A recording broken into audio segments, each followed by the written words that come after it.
Good morning guys. সকালে ঘুম থেকে উঠলাম, ওঠার পরে রোজকার মতো আজকে অফিসে যেতে হবে। অফিসের জন্য রেডি হয়ে পড়লাম, ফ্রেশ স্নান করে রেডি হওয়ার পরে ব্রেকফাস্টের টেবিলে গেলাম। ব্রেকফাস্টের টেবিলে গিয়ে দেখি আজকে ইডলি চাটনি সাম্বার তাড়াতাড়ি খেয়ে নিলাম। খেয়ে আমি হাঁটা দিলাম অফিস থেকে গেস্ট হাউস 5 মিনিটের রাস্তা। তো হেঁটে হেঁটে আমরা অফিসে যাই। তো এই পৌঁছে গেলাম। এই গাছটা খুব সুন্দর লাগে, ফুলের গাছটা। তো অফিসের গেট, এই যে অফিস, আমাদের অফিসে পৌঁছে গেলাম। পৌঁছে তো এটা আমার পিসিতে পৌঁছে পিসি অন করে নিলাম।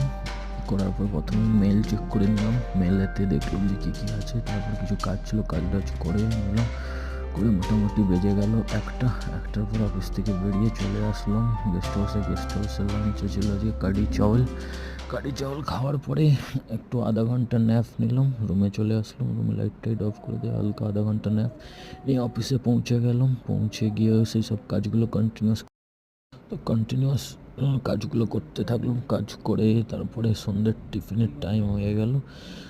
তার আগে একটা মিটিং ছিল, অনলাইন মিটিং, একটু অ্যাটেন্ড করলাম। সন্ধ্যে ইভিনিংয়ে কিন্তু স্ন্যাক্সে ছিল আমাদের আজকে মোমোস। সবাই মিলে মোমোস খাওয়া হলো, মোমোস নিয়ে এসেছিলাম। মোমোস খাওয়ার পরে কিছুক্ষণ পরে দেখি টাইম হয়ে গেছে 7:30।